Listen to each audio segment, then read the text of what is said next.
Welcome to Law and Justice. I'm Jane Mulcahy. This is a new special series on the topic of relationships matter, and I'm here with Andi Brierley now. I'm so pleased that you agreed to join me, Andi. How are you? I'm absolutely fine. Thank you very much. I've been quite looking forward to this conversation. So, yeah, I'm absolutely Me too. fine. Hope you're well. That's great, Andi. Thanks a million. So to get started, maybe you can just tell me a bit about yourself and your very, very interesting and inspiring story, Andi, please. Okay, so yeah, I guess, well, I'm not sure it's inspiring, but it's an unusual route into the work that I do at the moment. So I'm currently actually a care team leader in a school for children with social, emotional and mental health needs in Leeds. But I've been doing this role for about 8 to 9 weeks now. But prior to that, I was a youth justice specialist. So my background really is in youth justice. So for the 15 years prior to this new job, I have been working in youth justice in various different ways. So I have been a child looked after specialist, which is predominantly working and prioritising looked after children for the last 6 years. And prior to that, I was really working with the most serious and prolific young people involved in offending behaviour. So either those that were on release from custody, those that were on bail for serious offences, or on the highest tariff community orders. So I've been doing that for 15 years. And the reason why my road to that kind of work, if you want, is unusual is because as a young person, I have spent 4 years almost in prison myself, between the ages of 17 and 23, which was really a result of substance misuse, which I believe, and which we'll talk about in a bit, the science is backed up that really that was a consequence, if you like, of a significantly chaotic and traumatic early life experience. So it's kind of unusual really, because there are lots of reasons why people that have my backgrounds don't get to work in the kind of environments that I work in with the vulnerable children that I work in. So in that sense, I feel really blessed to have the opportunity to do the job that I do. And you've written 2 amazing books, Andi. I thought you might mention them, but I read them both recently. And the first one, Your Honour, Can I Tell You My Story, is fabulous because it charts your early years and your struggles and your development of a criminal identity and drug use and family dynamics and friendships and all of that, and going into prison and coming out the other side. And then the second one, which I have here, Connecting with Young People in Trouble, Risk, Relationships and Lived Experience, is also a book that I believe anyone working in the youth justice setting or a policymaker or funder of programs should read. So in this second one, in Connecting with Young People in Trouble, Andi, you talk about attachment, authenticity, and how relational poverty led you down a path of drug use and drug dealing and then imprisonment. Can you tell me what you mean by those terms? Okay, so somebody who articulates this far better than I looked at a lot of his work to write in Connecting with Young People in Trouble. By the way, sometimes it doesn't come natural to me to talk about the books because I don't really see myself as an author. I don't know. They're amazing. You should. But yeah, so I don't really, in my day-to-day work, I don't talk about my work because it's not related to my work, if that makes sense. Okay. But so Gabor Mate is a clinician who is an expert in childhood trauma and addiction. And he talks about, of course, attachment is a primary human need that we all need when we're born to survive and to make sure that we're well. And that can be often fractured for young people like myself. And the reason why I was interested in that was because my mum was 16 years old. She was an abused teenager living in a children's home when she fell pregnant with me. And I say father, but he was a 16-year-old boy himself, whom I've never seen. And my mum had the world of unmet needs as a result of that and had 5 children by the time she was 24. And then we experienced removal and we were placed in care. And because of my mum's position, or my mum's unmet needs, if you like. She wasn't able to see me. So if you listen to people like Dan Siegel talk, he talks about the 4 S's: seen, soothed, secure, and forget what the 4th one is now. Safe, seen, soothed, secure.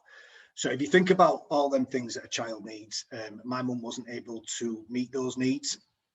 And so I had significant attachment issues as I was growing up, and it took me a long time to recover from that. And I'm married now, so I don't know whether my wife would tell you that I'm totally over that, but I think the fact that I am married means that I've made some level of recovery in that area. And authenticity, Gabor Mate talks about, is the kind of being in touch and connected with yourself and your gut feeling. So for example, in times of evolutionary periods when we didn't live in fancy houses, we had to survive out in the wild, and if we weren't in touch with our gut feelings, we wouldn't survive very long. So attachment he describes as a secondary human need. Now, the reason why I really resonate with his work is because it really does home in on what I believe is a primary issue for a lot of children like myself growing up, is that sometimes our attachment needs and our authenticity needs, they come into conflict. And so an example of that would be many of the relationships that my mum had when I was growing up were with violent people, men, if you like, that had unmet needs themselves. Either they experienced care themselves, or they had addiction problems. They were violent, sometimes domestic violence. And I learned pretty early on to suppress that authenticity, that it wasn't okay for me to tell people this is how I was feeling when there was violence around, or this is how I was feeling when mum had let me down and let somebody else in the house that I felt was a threat. And so when I really listened and honed into the work that he'd been doing, I really kind of thought that he's the best person I found at the moment that really describes that conflict, if you like. And what he says is that actually his statement is not everybody that's traumatized becomes an addict, but everybody that's addicted has been traumatized. And that really resonates with me. And then relational poverty is something that I think I was trying to explain to practitioners and professionals as I was coming through through the criminal justice system, to the extent of being incarcerated for 4 years, and I was unable to articulate it because I was excluded from school. In fact, I never really had any formal education, and I didn't know how to articulate to people that growing up with a mum that was absent and couldn't see me and couldn't provide the relational experience and the attachment I needed as a child, the implications that had on me, and the fact that I saw feeling well, if you like, in heroin addiction. And so I couldn't articulate that to people. And I think that's in my book when I talk about attunement. I think as attuned practitioners, you are able to be attuned to the message that somebody's providing to you, even if you don't fully understand it, because it's not in a way that you understand. So it might be in a language that's different, but it's still that person's reality. And I find it interesting that when I've done my research later on, and I'm now able to articulate relational poverty, attachment and authenticity, that actually I can write a book and people can read that book and find that interesting. But it's the same message that I was trying to get across when I was coming through the prison system, and all I heard was that you weren't taking responsibility, Andy. So they're the kind of things I mean by authenticity, attachment and relational poverty. And when it comes to relational poverty, the closest definition, if you like, that I found that I believe is quality is Bruce Perry's Relational Poverty in his book, and I've got obviously a copy of my book here too. And he says that relational poverty is a deep lack of connectedness with others that we all need to survive in order to be well. Now, you did have lots of friendships and lots of people coming and going from the house growing up, Andy, but you also use an intriguing phrase, which I hadn't come across before, relational criminality, and how this isn't always, well, one, it's not an adverse childhood experience. So living with someone or having a family member imprisoned is, but being around lots of people who engage in offending behavior in and of itself is not an adverse childhood experience. Can you describe the impact of being around lots of people who are engaged in drug use and offending behavior of various types as a young person? But I mean, if you look at most of the work now, so I've just actually finished Bruce Perry's God, I can't believe I forgot Oprah. Oprah Winfrey. Forget Oprah Winfrey's name. How rude. So I've literally just finished that book, and you know, I found it really interesting when Bruce was talking about familiar, you know, and what we find. You know, all of us as human beings, we seek familiar, and I absolutely believe that to be the case. And so, for example, when I came through the criminal justice system, I found it quite a binary experience. You have offenders and you have people that work in the criminal justice system. And I think there needs to be more done to make that a little bit more of a shared experience. Now, it's always going to be binary just because of the very nature of the criminal justice system. But I do think that we tend to gravitate towards what we feel safe in. And so it feeds into actually the conversation around child criminal exploitation. So at the moment, we have coined the term child criminal exploitation and county lines, and we're obviously trying to mitigate it and to protect children.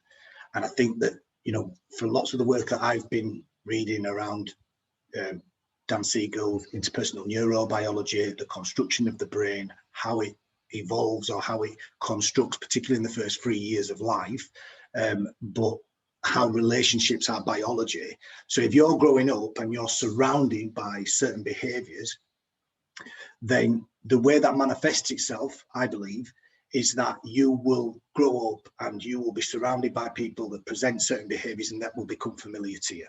So we call it peer pressure, really. So we label it and we say it's peer pressure. But does that really explain the power of relationships? I'm not sure it does. So if you, for example, grow up and most of the adults that are around you are involved in some level of offending, lots of that particular group, we know that through the desistance theory, it present with a certain identity, because the desistance theory in criminal justice terms is shifting that identity. So we've acknowledged that there is an identity that comes with that. And I believe that's true. So then the power of growing up in that setting means that you will create an identity at a very early stage in life. So again, Dan Siegel talks about that identity is often created before you've even got a conscious, that you know you've got a conscious mind.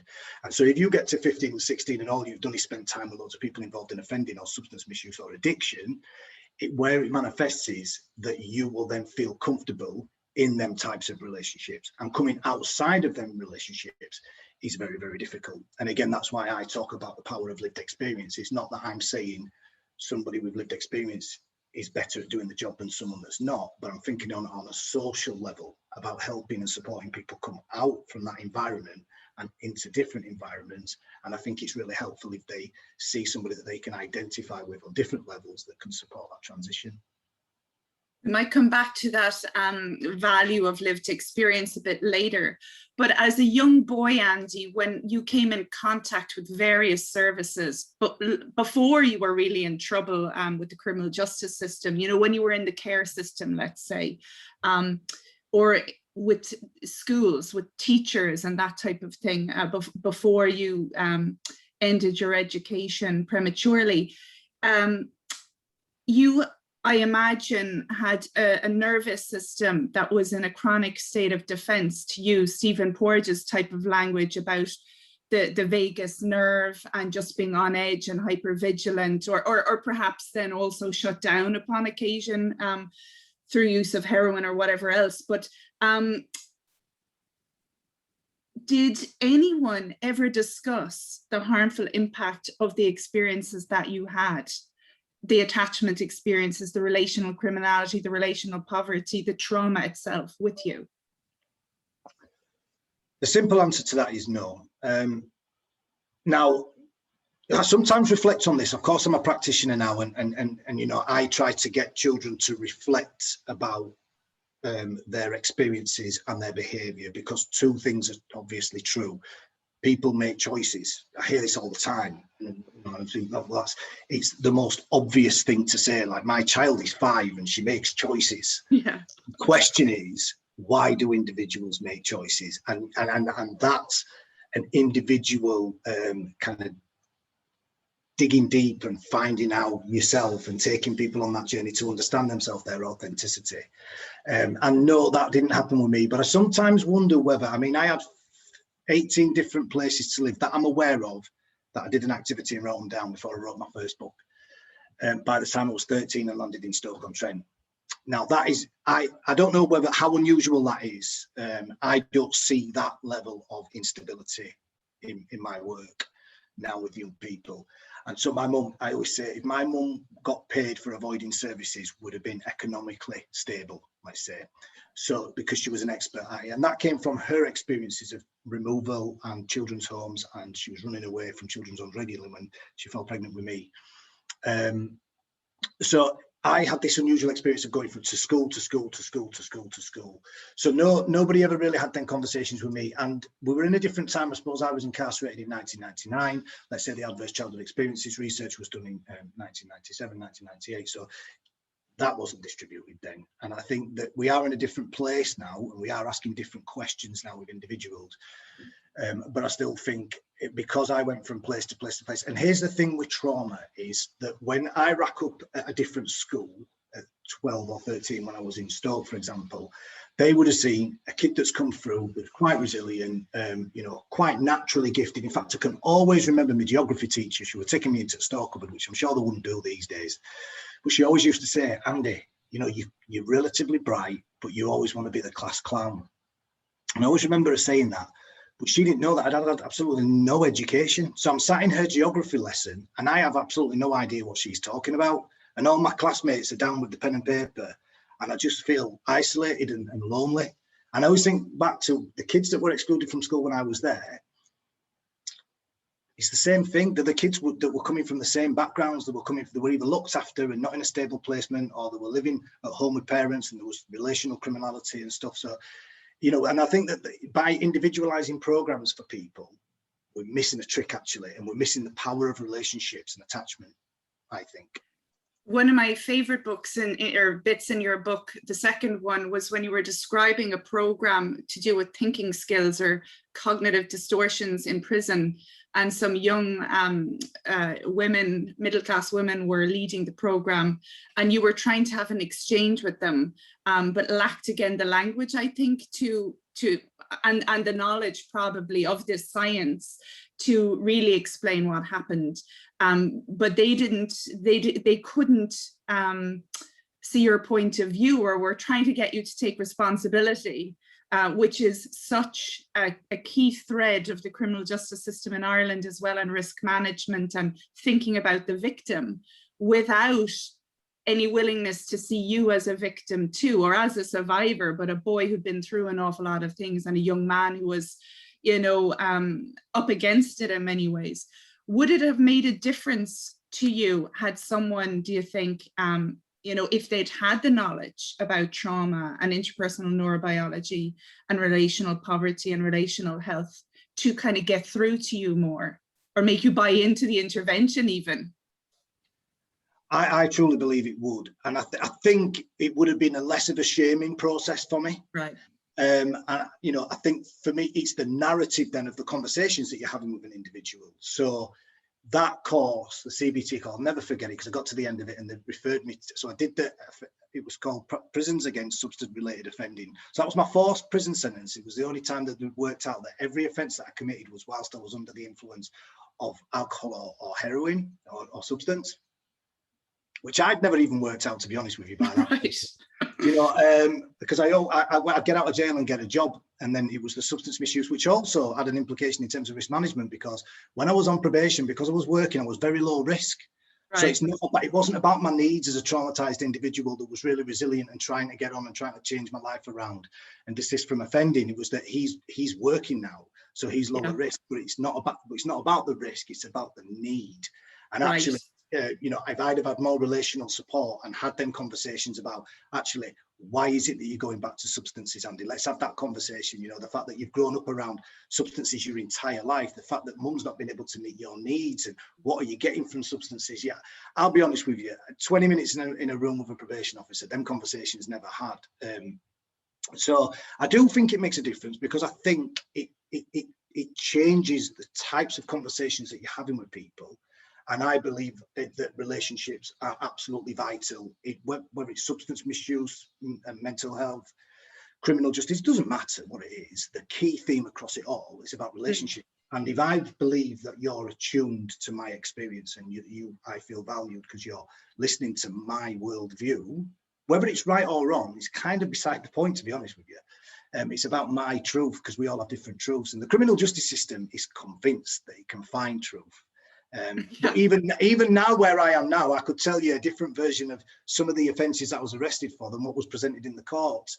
But as an offender, you learn not to challenge that, because if you do, you either get a longer sentence or you're told you're not taking responsibility. So it's an interesting journey when you go through the criminal justice system, if you're a reflector, because if you're not, then you just kick against it. And another thing that struck me as a bit unusual about your story was your capacity and interest in getting work. You always seem to get work quite quickly when you got out. Do you think some of that was due to obviously your own ambition and skills that you'd obtained, but also your relational abilities? Because it seems that you did very well for the most part in many different stressful environments by attuning to people. Obviously you had to keep yourself safe in prisons in particular ways at times, but you just struck me as someone who had natural relational ability somehow. 100%. And I think that that's the thing for me when we talk about choices. So, you know, my siblings haven't had the outcomes that I've managed to have. And sometimes that riddles me with a burden of guilt, because I'm not able to help them. But when I think about, and we grew up in the same household, but because we were so fragmented, we did have very different experiences and lived with different people at different times. But there's something about my ability to be able to convince people to help me. Now that might seem a bit almost narcissistic to say, but it's a vital skill. You know, my brother, for example, who's 2 years younger than me, who's had the worst outcomes of all of us, he just doesn't have that. So he very quickly behaves in a way that means that people distance themselves from him. So he's less able to get himself from where he is now to where I am now, because you need people to do that. You can't do it in isolation. And so if you don't have that ability to adapt to different environments, which I must have been blessed somewhere along the lines to be able to do that, to be able to go through the transition that I've been on. But not everybody has that. So they might be making poor choices, but the choices are often shaped by the opportunities that are around them. And that's often shaped by their childhood experiences, as Gabor Mate explains really well about addiction.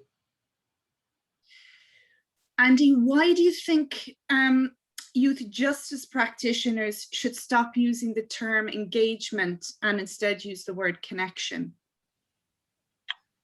I think that shift would be in line with developing science, pretty much. So engagement really, in essence, says I'm going to ask an individual to do something and they're going to comply with my direction. Okay. Connection changes it slightly so that becomes a reciprocal process. And I think we are seeing a shift, particularly in youth justice, and we'll probably see it in criminal justice system over the next 20 years, where we recognise that actually relationships are absolutely vital, because we're talking a lot at the moment saying, okay, relationships are important, they're vital, they're critically important, right? But you can flip that on its head and say, so what is going to happen in the absence of relationships? And I think I came across various different practitioners that were not particularly good at relationships, whether that were relationships with young people or relationships with just general people. They might have been very academic. They might have been able to go into an interview and talk about risk management and talk about external controls and talk about plans and reviews and assessments. And they might be really good at that. And I think that's where we've gone too far with the criminal justice system. I think if you wanted to assess anything, I think you'd be better off assessing the relationship between the child and the practitioner. And then we know that if the relationship is really good, it increases the likelihood of the transmission of the information from the practitioner to the child. Because if you don't have that relationship, that information is not going to be transmitted. It's not going to be translated to into a way that young person resonates with. or relates to. And I think that, you know, we are on that journey at the moment in youth justice. And I think that for me, if you changed engagement to connection, you will put more onus on the professional, because you know what, we're adults and we're professionals, and these are children that we're talking about. So we can't just say they're hard to reach or they're disengaged, because that's lazy. And also it doesn't put the responsibility on the adult to say, well, what are you doing to meet the relational needs of that child? And do we need to change something that you're doing? And it is a two-way street, I think. So that's what I think would be the benefit of making that shift. Yeah, it's very interesting, and I agree with you personally. I was listening to Dan Siegel, who you've referenced a few times there in the Trauma Summit. He was talking about interpersonal neurobiology and the mind, and was talking about energy flow, energy and information flow as essentially being part of the relational dynamic. So that when you're talking about even being open to program information, for example, in that CBT program or whatever other program a young person might do, feeling that the worker is attuned to you and that there's a positive, settling, energetic exchange, I guess, is much better than a shaming, blaming one, just as a starting point. Do you have any examples, Andy, of particularly kind of positive, reciprocal relational experiences with workers from your own youth?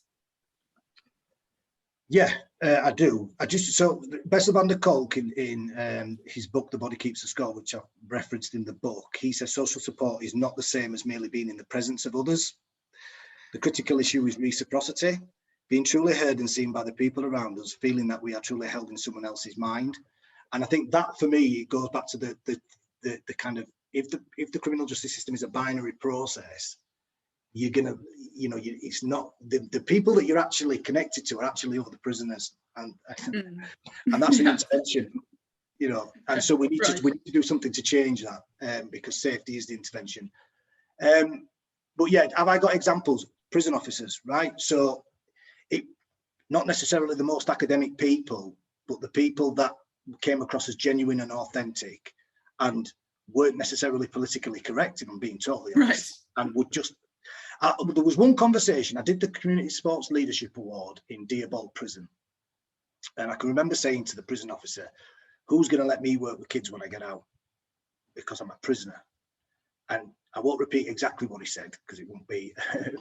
some listeners might not want to hear it, but he basically told me to pull your socks up. Everybody loves a turnaround story, and you know what? The fact that I've wrote 2 books and I'm doing the job that I'm doing now, and sometimes people are quite impressed by that. You said it was an inspirational story. That prison officer was absolutely right, and he inspired me. Yeah. But that's the question. It's not about assessment, plan, intervention, supervision, review, you know, interventions, programs, all that fancy language. That's fine. But does that inspire people? Because that's, for me, the key word when we're talking about people coming from disadvantaged communities, what's going to inspire them? Is the criminal justice system inspiring? No, it's not. No. It wasn't when I was in there for 4 years as a prisoner, and I've worked in it for 15 years. And you know, one of the biggest reasons why I left and went into work with this school is to spend more time with individuals, because the criminal justice system doesn't allow you to do that. But the biggest thing is because I was sat doing things that didn't inspire me. In fact, it doesn't inspire the professionals that work in the system. They don't want to do it either. I'm not quite sure who benefits from it being the way it is. So you mean the processing end of it, Andy, and the filing and the case management? Yeah. If you've got a system that's its main mechanism is risk management, what happens? And if you take a look at the inspection framework from the HMIP, which is the Her Majesty's Inspectorate for Probation, it's basically just monitoring how you're managing risk. And the implications of that, I think, is that relationships they'll talk about relationships being important, but in terms of regulating, you're regulating process. So we value, or we pay for what we merit.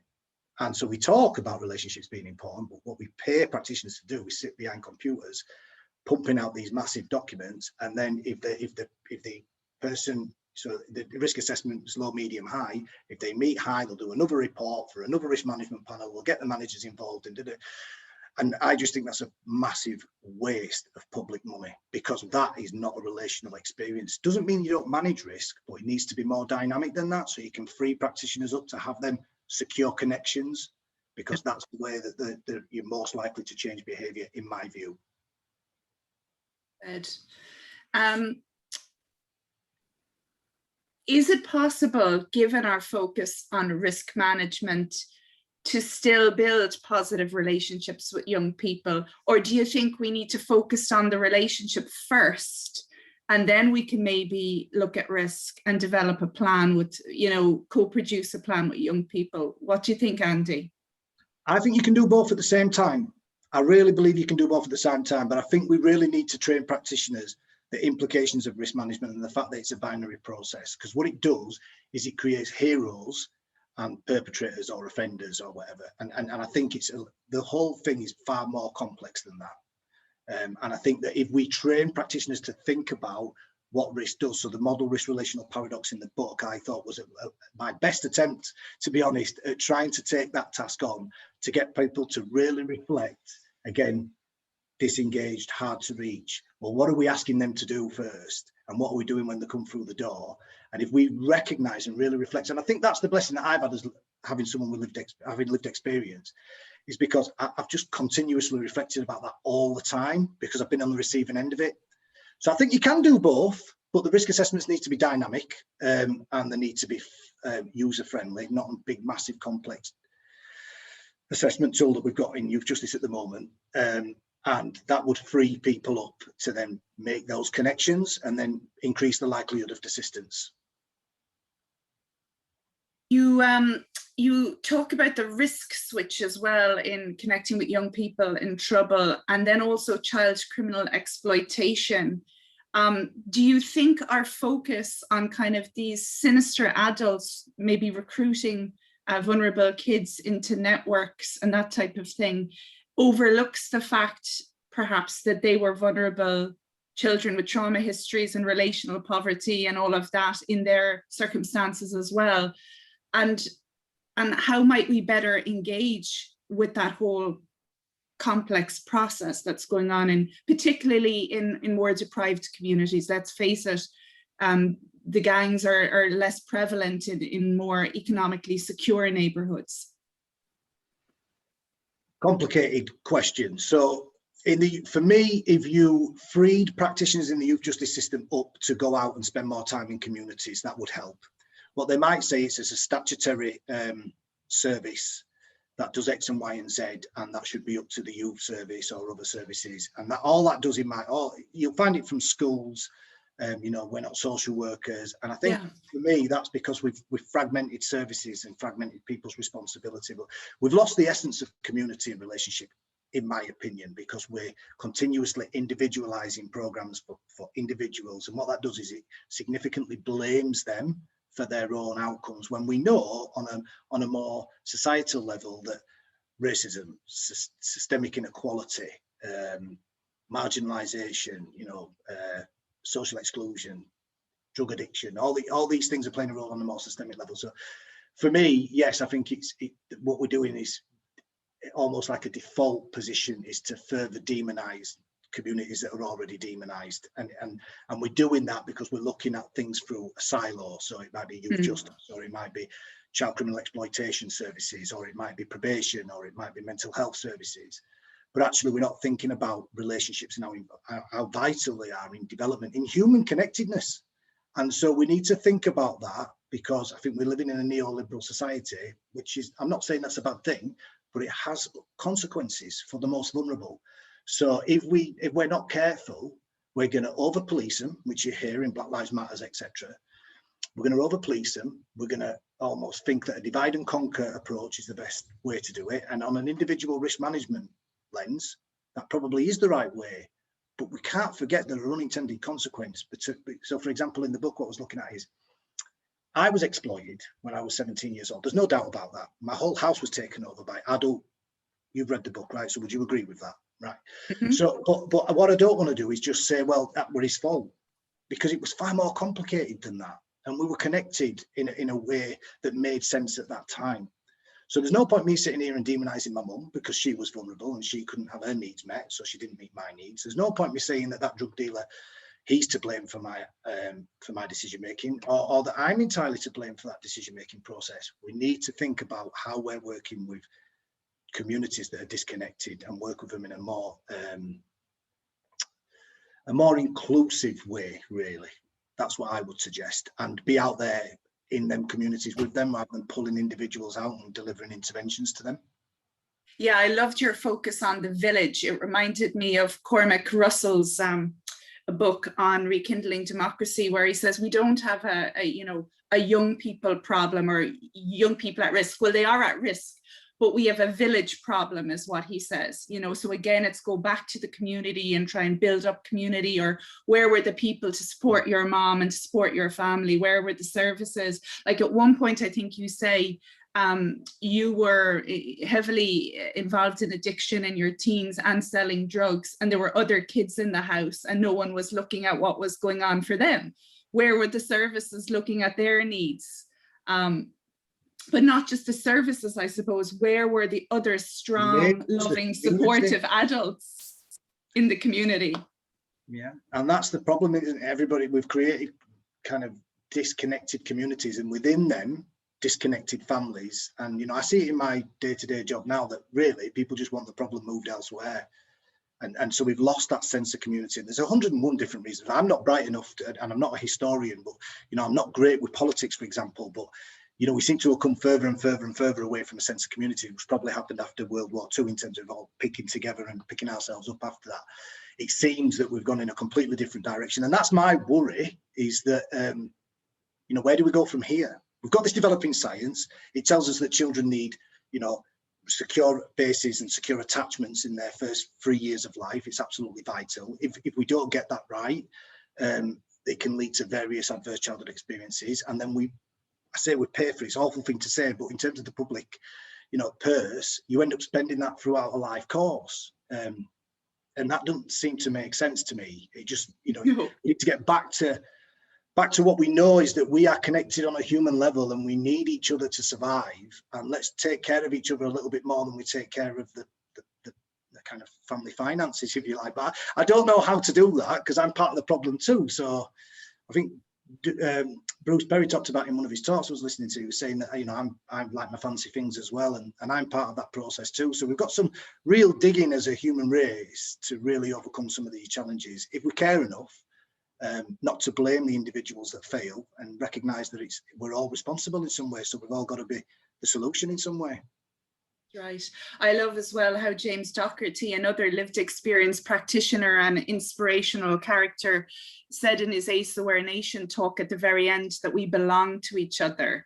And it's so lovely and so kind of foreign and ocean in some ways, given our disconnected services and fragmented approaches and our blaming of individuals and shaming their families. But can I take you back now a little bit to the value of lived experience practitioners, and what can they bring to the table, and how they might have a quicker in with our so-called hard to reach young people. Did you find it easy, or let me rephrase, what was it like transitioning from your prior life of chaos and drugs and crime to becoming an employee in a youth justice team? Did you feel welcomed and valued, Andi? Yes and no. I found it a very, very difficult process, just in the same way I found coming that program with the, I think we're assistant psychologists that delivered the CBT program. In that they didn't, so someone recently came back and apologized for some of the conversations that we had when I first came in. So they were talking about choice. So it was this thing about choice. And again, I didn't have the knowledge and the insight to be able to articulate it. And so all people kept coming back to me is, these kids are making choices. These kids are making choices. You made a choice. And this was youth justice practitioners. And so one person once said to me, are you saying they've all got mental health? And I didn't know where to go with that, because that wasn't what I was saying.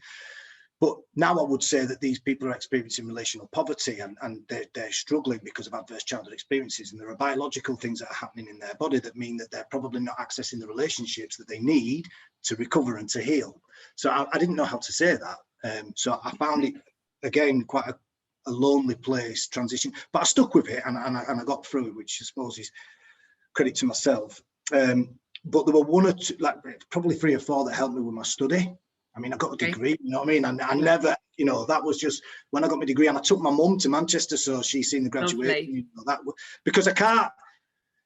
I always say this: I can't burden the responsibility of all the poor outcomes on my mum, right? Because she's my whole to some degree. So she also, if I've been able to come through that, she also provided me some skills along the way to be able to do it. So that was really nice for her. But there was a couple of managers that were black men who lived a life, so not coming to criminal justice necessarily, but I needed them. And this is what I'm talking about, lived experience. So lived experience doesn't necessarily be, you don't have to come into the criminal justice system, but two of them, one of them helped me through, was a colleague, and the other one was a manager who took on like a father figure role to me, really. But I couldn't have got, this is the thing, like I can say, oh, I'm resilient and I've got through this, but you know what? Without those individuals, I wouldn't have made it through. And just one thing that always jumps out to me is we were at a meal once, and this, when I've talked about relational poverty and the difference with economic poverty, is this really jumped out to me. There's a lot of working class people around that table. I can remember the most lonely place I felt is that they were all sat talking about the places that they travelled to, or their parents, and how, you know, nurturing they were, or how they were doing it. It was just like a family conversation. All these people sat around the table, and I didn't know how to contribute to that conversation. And I can remember thinking, now looking back, it's not about economic poverty, because a lot of them are working class people, but they'd have relational wealth, and that was the difference. And so I can remember that being quite a lonely place and the transition being difficult. But like I say, just like practitioners, and the importance that we all have when we're working with individuals, if we want them to make a transition, it's the relationships that we have with them, not necessarily the information that we provide, that will help them on that transition. And I certainly had that.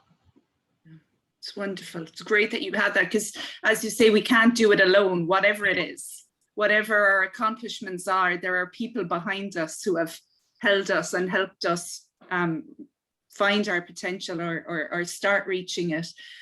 Last question, Andi, and thank you so much for being so generous with your time. I've so enjoyed talking to you and learning from you. Why can lived experience professionals such as yourself excel in terms of connecting with young people in trouble in a way perhaps that some of your colleagues might find more difficult?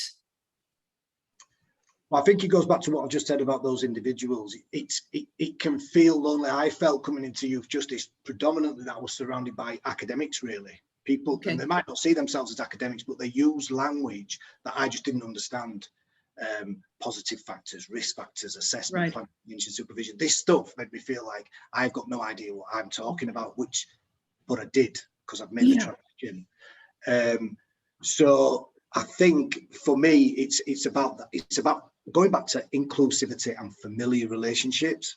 So, for example, if you're coming from a traveller community and you come into a service like Youth Justice, and there are no representation of your group in that service, how's that going to feel for that young traveller kid coming into that service? Now, if they went out and recruited one, maybe two people from a travelling background, and when they identify that kid feels lonely, that practitioner came in and just said, you know, hey, you know, I'm from a travelling background, it can just help them feel that this is somewhere that I feel safe. Yes. And so I work in this special social, emotional, and mental health school at the moment. I don't really talk about my background. Okay. Because most of them, 70% or so, probably won't go into youth justice settings. So it's a tool that I'll pull out as and when I need, and up to press, I haven't done it. But in youth justice, the children, as we've talked about throughout this podcast, they're coming from environments where certain behaviours that people carry that are involved in offending are familiar to them. So it's just, that's it really. It's not about insight.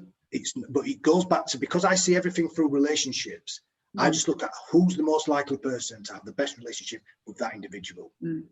And so I find sometimes there's a disconnect, but lived experience sometimes can be a word that you use and people get defensive about, or you know, it's something that people don't fully understand. And I've come to the conclusion that because I don't see things through the lens of changing behaviour through understanding theory, or changing people's behaviour through doing good risk assessments, or being well read necessarily, or knowing about legislation. I don't see it through that lens. I see it through the lens of relationships. So who's the most likely person to have that good relationship with that with that individual. And I think if you're not looking at it through that lens and you're looking to recruit, you want somebody that's going to get you a good HMIP inspection, somebody that understands the process. And so I've come to the conclusion that that's where there's a bit of a disconnect, because for me, if you don't have a relationship with an individual, I don't care how bright you are, you're not going to transmit the information. And so lived experience, I mean, what is that? You know, if the kid's from Leeds and you can talk to that kid about the areas that they've grown up in, that's lived experience. You know, so it's about common ground with the individuals that you're working with. But I need to say at this point, I've seen a middle-class girl I worked with, I say middle-class woman, sorry, I apologise. And she was well educated, she was an admin worker, and then she got a job as a youth justice worker and came through. And I seen her make the biggest adjustment to connect with them kids. And so she recognised that she didn't have lived experience, but she made a visual adjustment in the way she behaved around them kids. And I think they all picked up on it, because I think that actually you don't need lived experience, but you need that true authentic connection. I just think you're more likely to get it if you've come from the same background as somebody, but that's not about offending. That's, you know, that's about class. That's about, you know, that's about being in a minority group, for example. If you're black and you're coming through a service, you are more likely probably to have a good connection with somebody if they're black. It doesn't mean that only black people can work with that individual. So it's representation probably. Yeah, and as you were talking throughout, really safety kept coming up. Where do we feel safe and how do we feel safe? Often it is with people who are in some way similar to ourselves. Do you think mirror neurons have something to play there, or kind of certain unspoken shared experiences? Like if I'm a young black person, then working with someone who also is BME maybe helps with this shared experience perhaps of racism, or what it is like to live in the world where there are certain inequities at play. Is there something to that, do you think, Andy? Yeah, well, I found that in Dan Siegel's work in the Developing Mind second edition. He was talking about neurons, and that again for me, thinking about my behavior and why did I gravitate towards people that were harmful to me? Like what was that about? And it was just simple, really, because that's where I felt comfortable. Why wouldn't I feel comfortable in that environment? That's all I'd ever known. So if you put me sometimes the place I feel most uncomfortable sometimes is a room full of senior managers, even now, after 15, 16, 17 years of working as a professional, because I'm still working through that. And I'm quite reflective, and I've wrote 2 books and worked in the services all my life, but I'm still working through stuff. We all are as human beings. And I think that in essence, that's the point. And I think that really it shouldn't be a defensive point. It shouldn't be something that we get worked up about, really. If we want to work with certain demographics in society, why shouldn't we provide visual examples of the change we wish to see in the children? For me, it's a bit, I've always felt that, even from when I came into services. So and I felt that then, and I felt that now after all the research I've done. I think it's a bit of a no-brainer, to be fair. Again, what you don't want to do is you don't want to divide and say, you know, these are the only skills that you can. It's just one skill. It's just one. It'll open up a door for a conversation. But I could work with a kid who supports Arsenal. I like football, and I go into it. One of the first conversations is, oh, do you like Granit Xhaka? What's your thoughts? And so it opens up a door for conversation.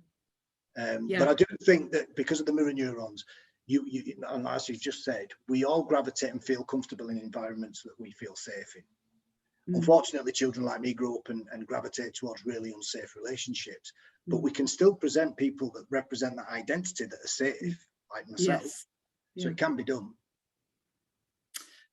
Well, Andi Brierley, you were a pleasure to talk to, and a mine of fascinating insights. I highly recommend to people to read both your books, Your Honour, Can I Tell You My Story, and Connecting with Young People in Trouble, Risk, Relationships and Lived Experience. They're fascinating and should be on every curriculum, and all the probation officers should read them too. Andi, thank you so much for your time. This has been Law and Justice with me, Jane Mulcahy, and this is a new series on the topic of relationships matter. Thank you, Andi. Thanks, Jane.